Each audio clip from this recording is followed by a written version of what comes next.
오늘은 우리는 은혜와 평강으로 시작한다라는 제목으로 본문 말씀을 생각해 보기를 원합니다. 지난 튀르키예 지진으로 정말 많은 사람들이 죽었습니다. 그런데 한 일간지에서 매우 슬픈 사연을 보도했습니다. 카하르만마라시라는 이 도시가 있는데요, 폐허가 되었습니다. 그런데 이제 기자들이 지나가는데 한 남성이 오렌지색의 옷을 입고 한 무너진 건물 더미 잔해 옆에 쪼그려 앉아 있는 것을 보게 되었어요. 날씨가 추우니까 오른손은 주머니 속에 넣고 왼손은 어떤 무엇인가를 꽉 잡고 있는 것이 보였습니다. 건물 잔해 밖으로 삐죽 나온 딸아이의 손이었습니다. 15살 된 딸아이가 건물 잔에 깔렸어요. 아이의 손이 밖으로 나온 상태로 깔렸습니다. 아빠는 그 딸아이의 손을 붙잡고 있는 거예요. 날씨가 추운데 꼼짝하지 않고 몇 날 며칠을 그 자리에 앉아서 그 딸아이의 손을 잡고 있었던 겁니다. 여러분이 만약 딸아이의 손을 잡고 있는 아빠라면 어떤 추위에도, 배가 고파도, 쪼그려 앉아있는 것이 힘들어도 그대로 손을 잡고 버티면서 옆에 같이 있어줄 수 있겠어요? 아마도 그럴 겁니다. 저도 그럴 것 같아요. 어떻게 손을 놔요? 어떻게 그 손을 놓겠습니까? 아이가 살려달라고, 아빠 가지 말라고 그렇게 신음을 내고 있는데 내가 좀 춥다고, 힘들다고, 어렵다고 그 손을 놓을 수 있겠어요? 절대 못 놓아요. 그렇지 않습니까? 아무리 추워도, 내 육체가 부서져도 그 손 못 놔요. 같이 죽으면 죽었지 그 손 못 놓는 것입니다. 그 손을 놓고 도망갈 수 있는 사람 지구상에 몇 명 없을 것 같아요. 그래서 전도하는데 어떤 분이 제게 이렇게 말을 했습니다. 자기는 기독교에서 말하는 하나님의 사랑 이해를 할 수 없다는 거예요. 아니, 어떻게 하나님이 사람이 돼서 이 땅에 내려오시고 세상의 창조주가, 저 큰 우주를 창조한 창조주가 이 조그만 지구에 사는 인간들을 위해서 대신 죽었다? 이런 이야기 자기는 믿지 못하겠다는 거예요. 신이 어떻게 사람을 위해서 죽느냐며 말이 안 된다고 제게 말을 하더라고요. 신이 사람을 위해서 죽는다. 왜 그런 줄 아세요?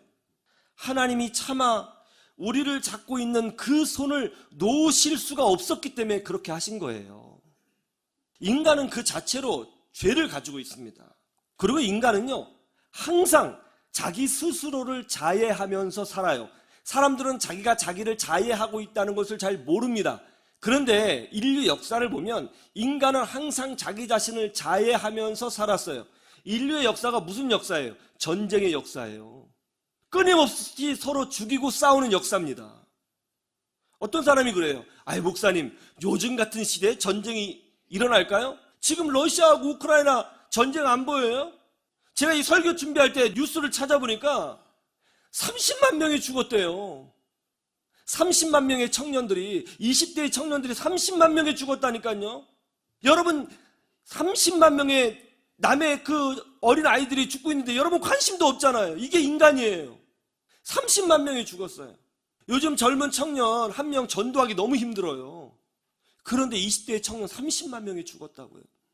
어느 나라도 도와주지 않습니다. 혹시 거기 개입했다가 불똥이 튀어서 자기 손해볼까봐 그저 바라만 보고 있어요.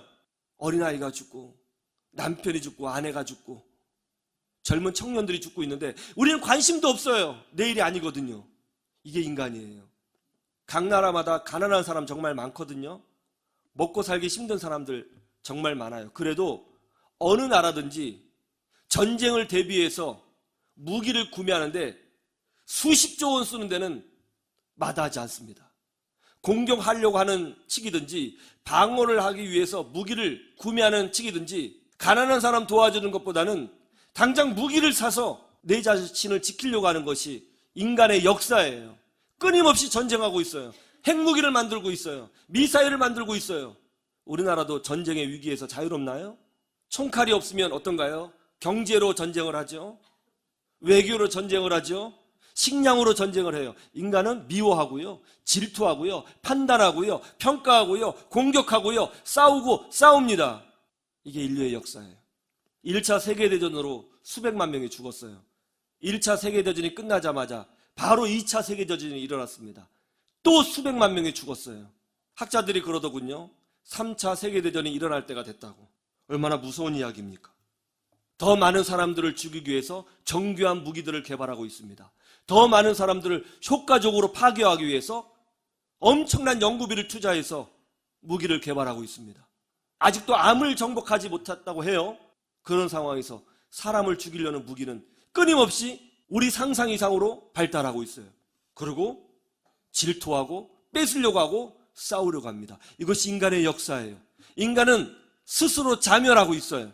가만히 두면 자기 스스로 멸망합니다.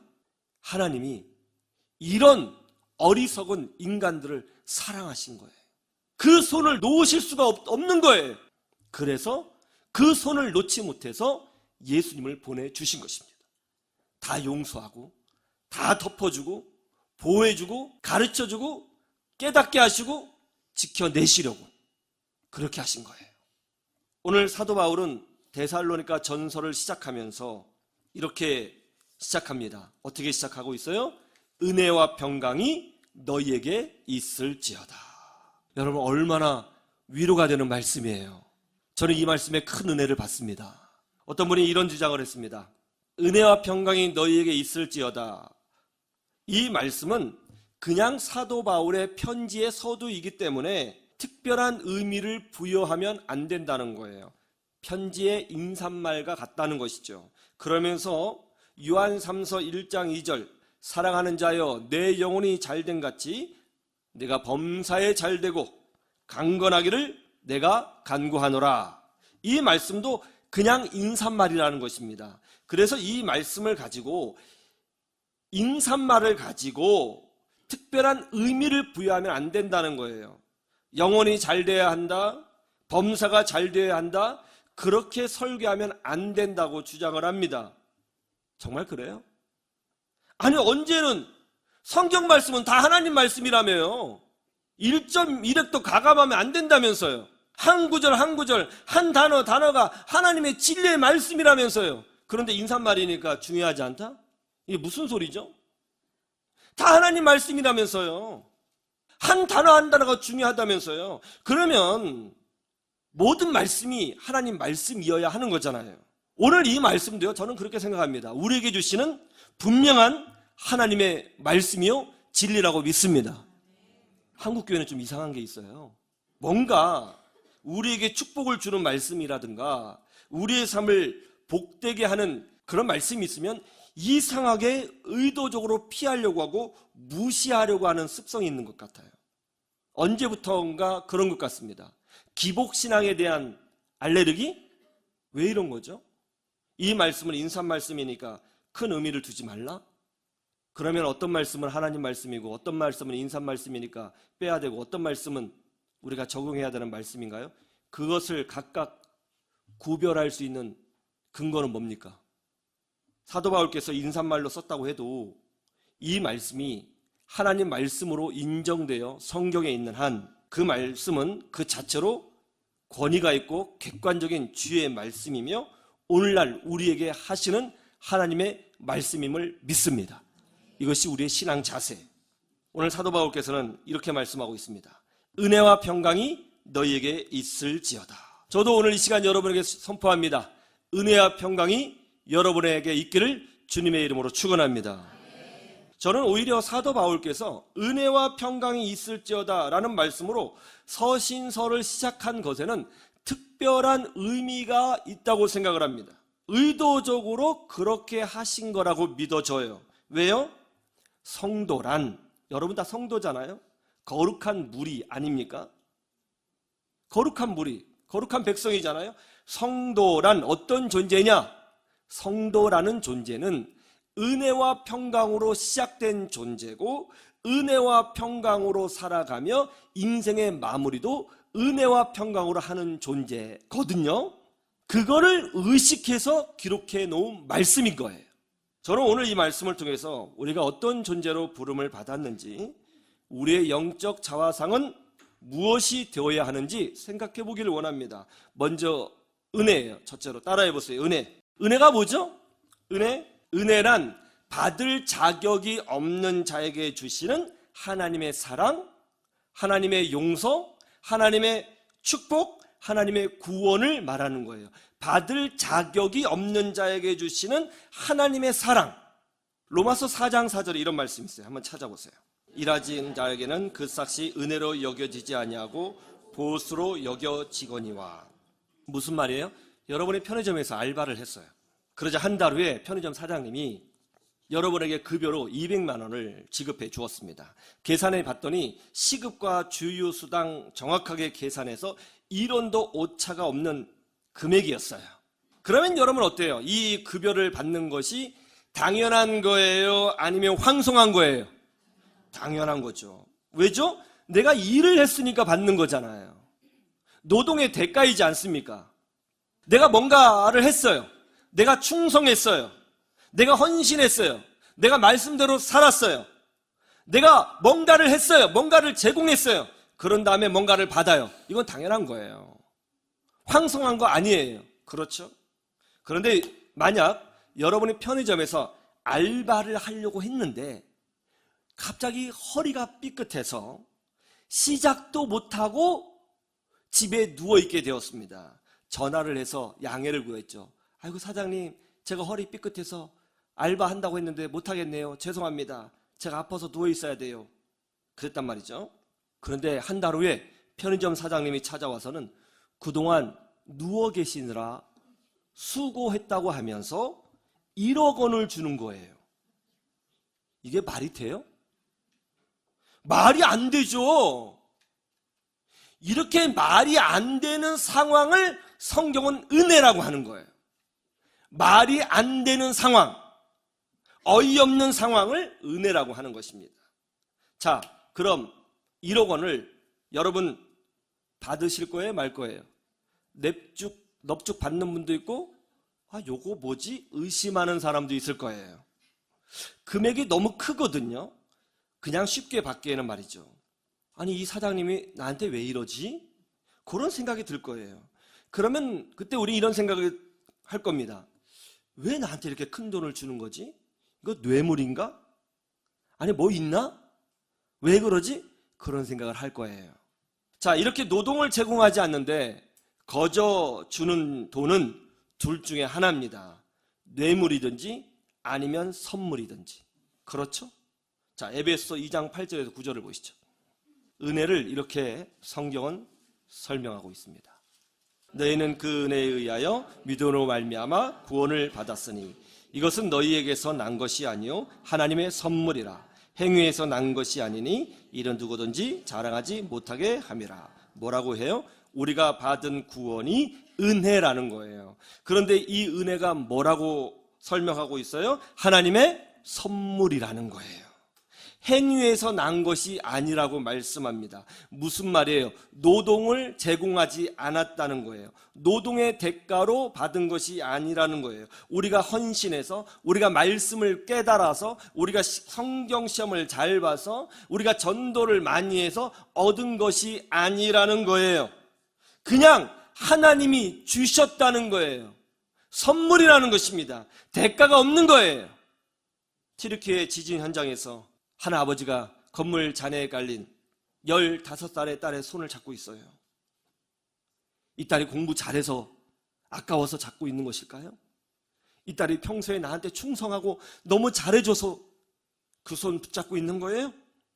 아니요.